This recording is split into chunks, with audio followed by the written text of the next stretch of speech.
ভারী অতি ভারী বৃষ্টির জেরে উত্তরের সমস্ত নদীগুলো ফুলে ফেঁপে উঠেছে। জলস্তর ওঠানামা করছে। দোলং নদীতেও শুষ্ক মৌসুমে সমস্যা না হলেও বর্ষায় ভয়ঙ্করী রূপ ধারণ করে দোলং। ফলে ফের নদী ভাঙনের দুশ্চিন্তায় মাথাভাঙ্গা 2 নম্বর ব্লকের রুইরাঙ্গা গ্রাম পঞ্চায়েতে রাঙ্গামাটি মণ্ডলপাড়ার বাসিন্দারা। নদী ভাঙনে আতঙ্ক ঘুম কেড়েছে বাসিন্দাদের। ইতিমধ্যে নদী কারো ভিটেমাটি গিলেছে, কারো বিঘার পর বিঘা কৃষি জমি। স্থানীয় বাসিন্দারা জানান, এলাকার এর আগে দোলংয়ের ভাঙন দেখিনি। নদী এখন কার্যত দুয়ারে চলে এসেছে। গত 1 বছর ধরে নদী ভাঙন শুরু হয়েছে। অপর এক বাসিন্দা বলেন, গত 1 বছরে ভাঙন দেখতে নেতা বিধায়কের আনাগোনাও কম হয়নি। গ্রামবাসীদের ক্ষোভ, ভোটের সময় বিভিন্ন দলের ছোট মাঝারি মাপের নেতারা আশ্বাসের বন্যা বইয়ে দিয়েছিলেন। মণ্ডলপাড়া গ্রামে ভাঙন রোধে স্থায়ী বন্দোবস্ত কিছুই হয়নি। বাসিন্দারা চান সেখানে দ্রুত 800 মিটার পাথরের বাঁধ ব্যবস্থা করুক, তা না হলে গ্রামটির অস্তিত্ব মানচিত্র থেকে বিলীন হয়ে যাবে। রুইডাঙ্গা গ্রাম পঞ্চায়েতে প্রধান অশ্বিনী দেব শর্মার সাথে ফোনে যোগাযোগ করা হলে তিনি জানান, মণ্ডলপাড়া এলাকায় নদীর ভাঙন এলাকার বড় সমস্যা। গত বছর বিধায়ক নিয়ে এলাকা পরিদর্শন করেছিলাম। 2-1 দিনের মধ্যে এলাকা পরিদর্শন করে গ্রাম পঞ্চায়েত থেকে আপৎকালীনভাবে ভাঙন প্রতিরোধে ব্যবস্থা গ্রহণের আশ্বাস দিয়েছেন। পাথরের বাঁধ তৈরি ফান্ড গ্রাম পঞ্চায়েতে নেই। এই বিষয়ে বিধায়ক ও সাংসদদের সাথে কথা বলবো। পঞ্চায়েত সমিতির সভাপতি শাবলু বর্মন বলেন, ভাঙন সমস্যা নিয়ে সুনির্দিষ্ট কোনো প্রস্তাব জমা দিতে ব্যর্থ বিজেপি বিধায়ক ও প্রাক্তন সাংসদ। ফলে নদী ভাঙন সমস্যা লেগেই রয়েছে। আমরা বিষয়টি গুরুত্ব দিয়ে দেখছি।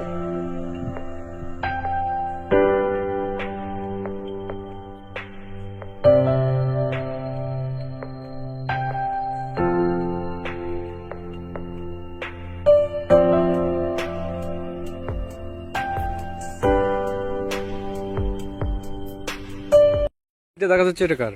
এটা বাড়িটা আমার। সমস্যা মানে বছর বছর এরকম করে ভাঙতেছে। এই জায়গায় সুশীল বর্মন নাই চাল, কিছু কাজ করতেছে না। বাড়িটা ধরেন নদীর মাঝখানে আছে, পরে বাড়িটা সরাইছে।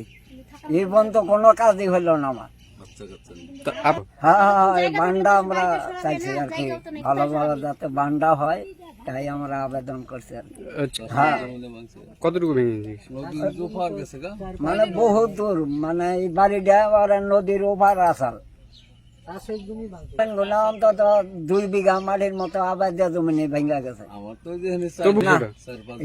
এখন তৈরি কোনো কেউ খালি যা সুশীল বর্মন আইসা, তাছাড়া এই বান্ধার বেলায় আর কেউ পুঁথিত বান্ডা চাইছি সুষ্ঠুভাবে যাতে বান্ডা হয়, তাই এই জন্য আমরা আবেদন করছি।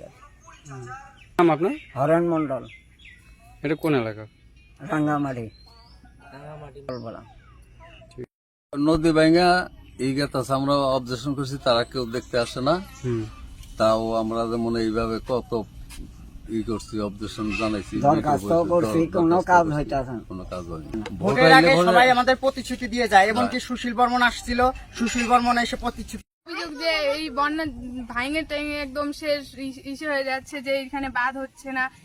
বাঁধ না হলে আমরা কিভাবে থাকবো? বন্যার সময় আমরা ভালো করে থাকতে পারি না, রাত্রিবেলা ঘুম হয় না, খুব চিন্তা হয়, বাচ্চা কাচ্চা নিয়ে এইভাবে থাকা যায় না। হ্যাঁ, আসছিল, 2 বার আসছে, বলে সুশীল বর্মন আসছিল, কেউ গেছে যে দিবে, এখনো কোনো ব্যবস্থাই নেয়নি। তারা আসছে, হ্যাঁ, প্রতিশ্রুতি দিয়ে গেছে, বলছে যে দিবে, এখনো তো কিছুই করলো না ওরা। এদিকে তো ভাঙে একদম শেষ হয়ে যাচ্ছে।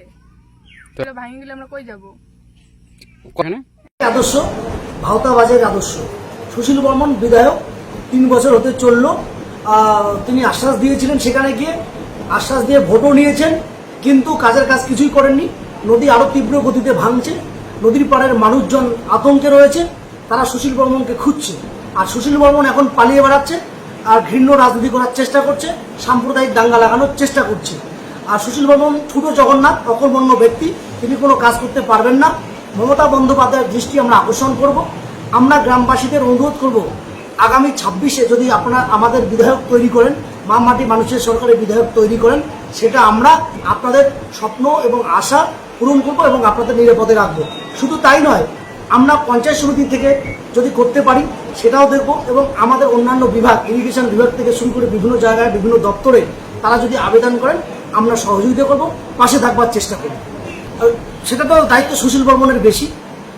এর আগে এমপিও ছিল, এবারে তারা হেরে গেছে। মানুষ যোগ্য জবাব দিয়েছে, একই কারণে, নিশীথ প্রামাণিক যে কারণে হেরেছেন, সুশীল বর্মনই সে কারণেই হারবেন।